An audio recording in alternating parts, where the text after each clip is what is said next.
Unapata kwamba mvua ile ambayo ilinyesha na watu kidogo wakapata mavuno, unapata kwamba ilinyesha 2019. Kazi zenyewe za kufanya zikapotea, chakula tukawa hatupati.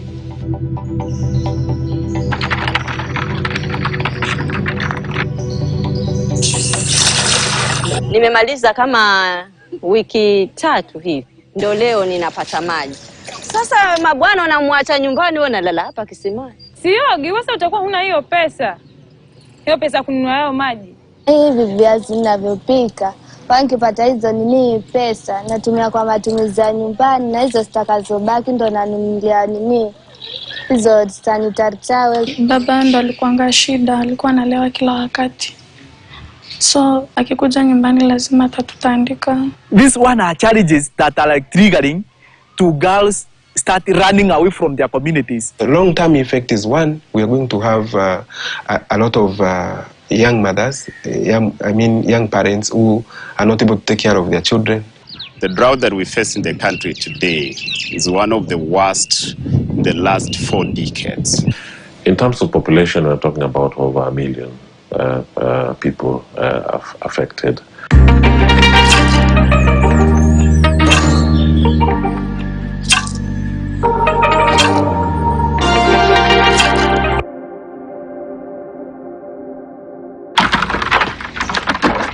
These are disturbing images that have become a defining landmark of Kenya's 23 drought-affected counties. Counties of Kilifi, Lamu, Kwale, Wajir, Isiolo, Garissa, Mandera, Marsabit and Turkana are at an alarming phase of drought severity. In September 2021, the government of Kenya declared the current drought a national disaster.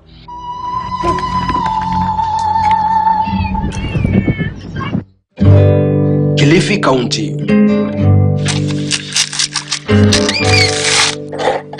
The ravaging drought and famine have pushed girls and women into desperate situations.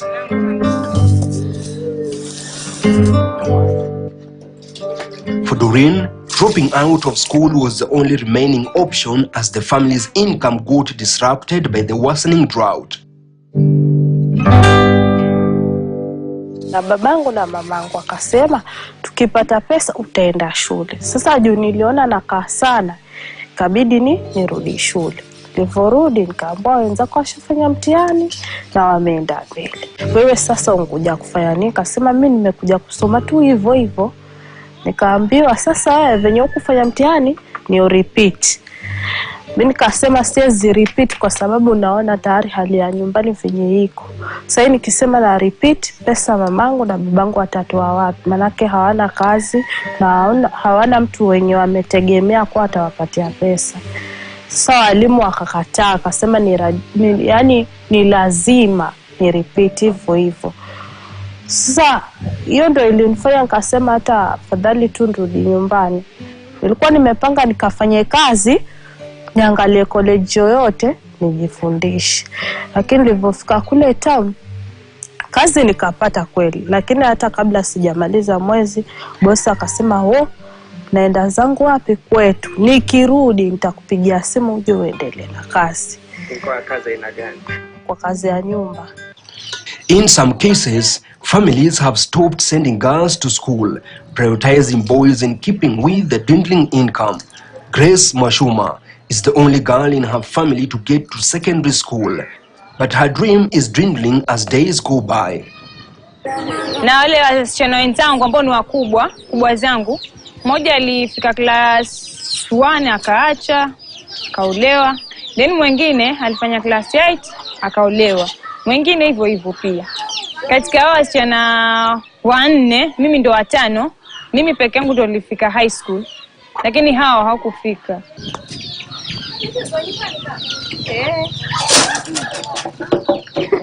Kuna dadangu mmoja, yani yeye sikuacha bali alimaliza, lakini hakuendelezwa kimasomo kwa sababu ya fedha. Katika hii hali ya kiangazi imetupatia changamoto nyingi. Kwa sababu tuweza enda kesha kwa visima ndio tupate maji. Na kama uko kwa period, huwezi pata yale maji, huwezi pata maji kwa haraka. Mpaka ununue, na kama huna pesa, utabaki hivyo tu. A kilometer away in another village of Kaloleni, we meet Agnes, 15 years old. She has had to take up all manners of job to augment her mother's shrinking income. Changamoto ninazopitia ni kuhusu sanitary towels. Awali mamangu alikuwa akininunulia, na sahi kwa apata mwezi mmoja mwingine nakosa. Sasa huwa na kwa mfano mtu aniambia ni mchote maji na mchota ndoo 5 ambao anipatia 100 ndio najinunulia. Kwa mfano wakati mwingine nikikosa natumia peso zake kukata, alafu na tumia kama sanitary towel. Hivi viazi ninavyopika, nikipata hizo pesa natumia kwa matumizi ya nyumbani, na hizo zitakazobaki ndo nanunulia hizo sanitary towels na vitu ninavyohitaji.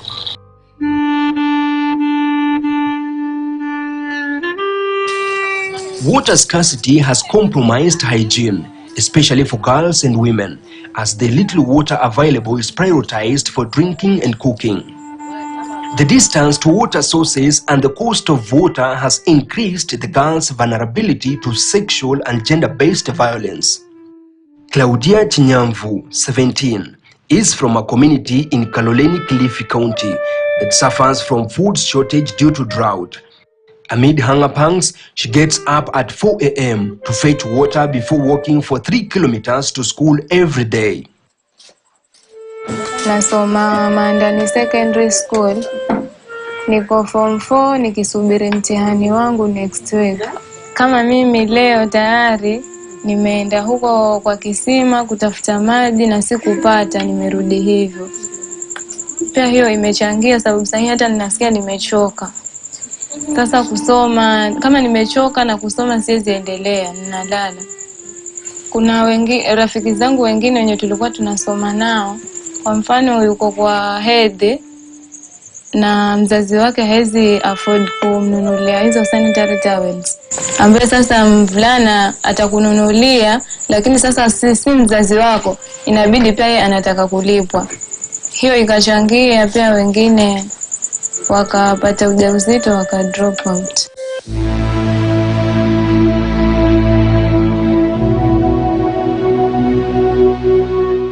So kama tunasoma tunastahili tutumie taa mkopo, na toa moshi inasababisha mafuta, umiza pua na kifua. The Horn of Africa is facing one of the worst droughts in recent history, with over 12 million affected in Kenya, Ethiopia, and Somalia. Families are forced to leave homes in search of food, water, as well as pasture. I'll be joining one of the girls. This is a group of girls who should be going to school, but it's almost 6:30 p.m. and they have to go and look for this precious commodity, and that is water. I'll be looking at what are the risks they go through to ensure that they get this water to their houses.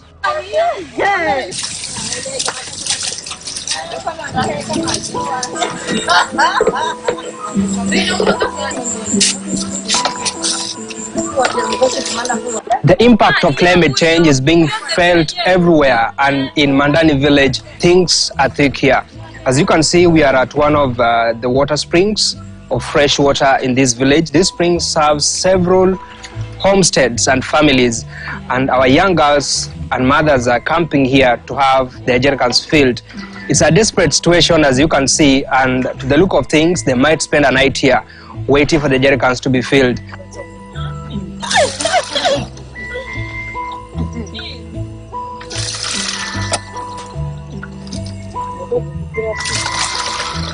Nimemaliza kama wiki 3 hivi, ndio leo ninapata maji.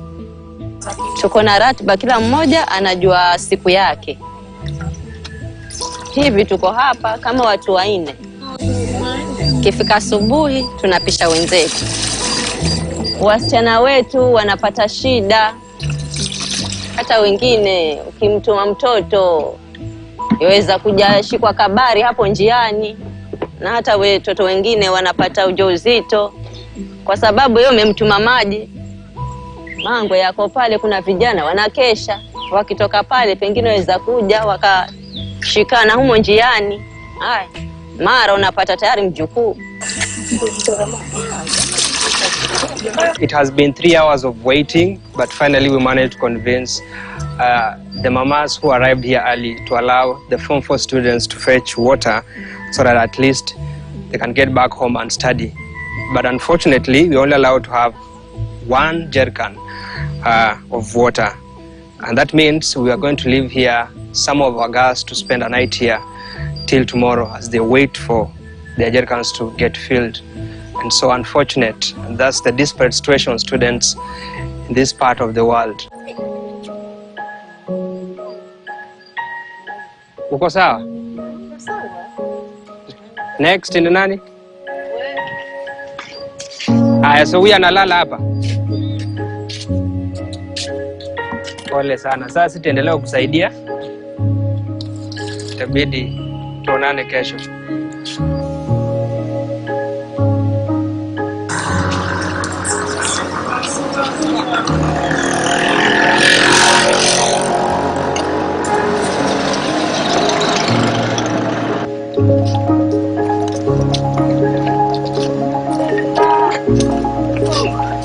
According to the report by the Kilifi County Ministry of Health, women and girls have been hard hit by the drought.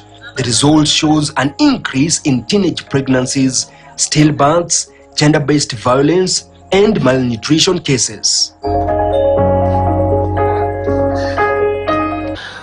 2 sub-counties have come out as the main hotspots for drought in the county. One of them is Magarini sub-county, with a population of around 220,000 people. And Ganze sub-county, an interesting factor is the increase in number of teenage pregnancies in those sub-counties again. Teenage pregnancy is rampant between the ages of 15 to 19 years. But again, there is an increasing trend in our facilities, in our various facilities, and also in various sub-counties of 10 to 14-year-olds who are coming with the cases of teenage pregnancy in the facilities. It is purely attributed to drought because we have had dialogues, especially in Magarini, with the adolescents, where they give you outright factors that lead them to casual sex, where sometimes they are sent. For example, a case in Ganze where we had a discussion with the adolescent mothers, and some of them tell you that they are sent by their parents actually. Sometimes they are sent out by their parents after a family may be staying for a few days without food, and we are seeing a very high increase in number of SGBV, particularly targeting those young girls and also women within families. We call it intimate partner. Around 3% of the girls that were interviewed had incest-related cases. And then, interesting, 7% did not say the cause of who actually ended up defiling them. Long-term effect is one, we are going to have a lot of young mothers, young parents who are not able to take care of their children. The other one is we are also having a problem with the lack of education for the girl child, and that increases the vulnerability. All age brackets are experiencing the adverse effects of this climate-related emergency. Children are experiencing malnutrition. Adolescents, especially girls, will also be faced with health challenges when they lack adequate food.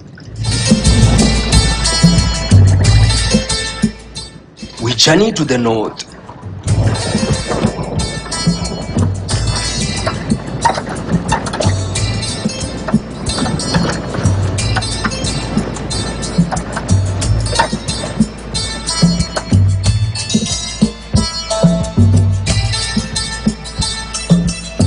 see how families are coping up with climate emergencies.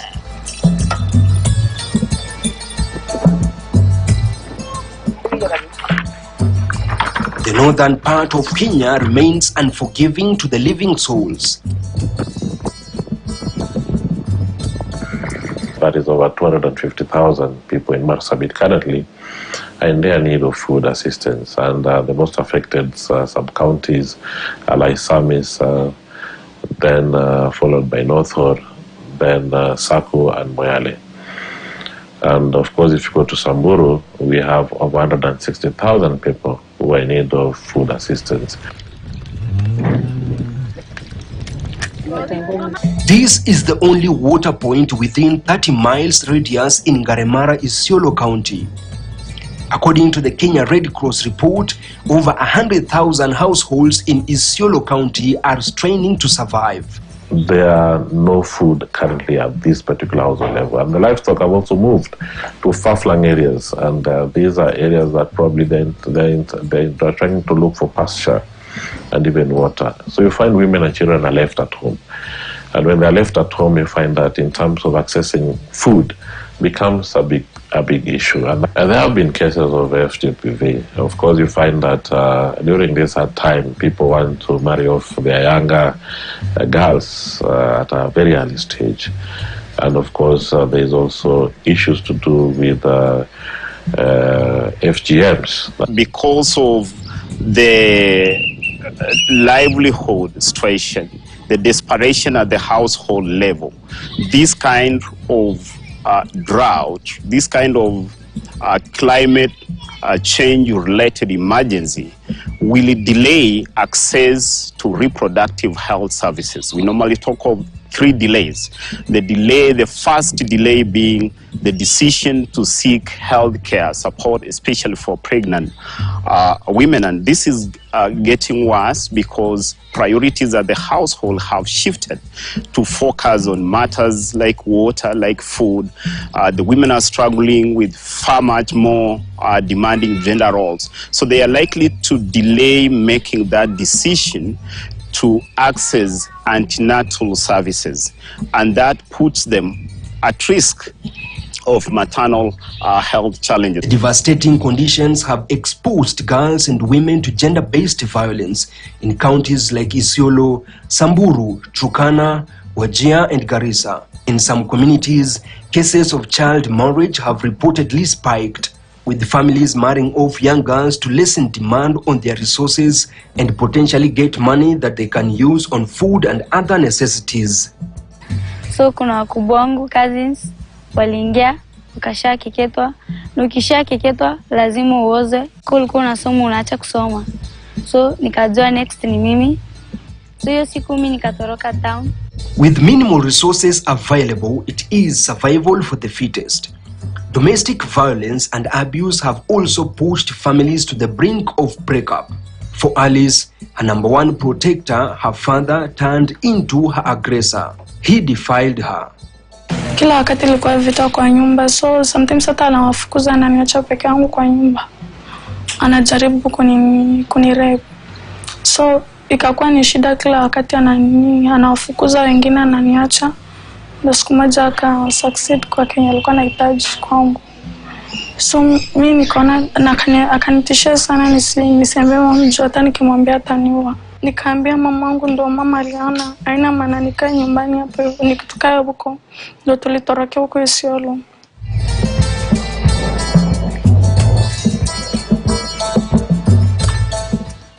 She ran away for refuge at Mwangaza Orphanage, where she has turned to writing songs of inspiration in a bid to bury her cruel past. Haraka nimeandika kwa majonzi kitafakari mapito yangu mimi. Hivi majonzi babangu kanishika, kaninajisi, kanitishia nisije nikasema oi waliri, asante kwa kutujali. Oi walimu, asante kwa kutujali. and then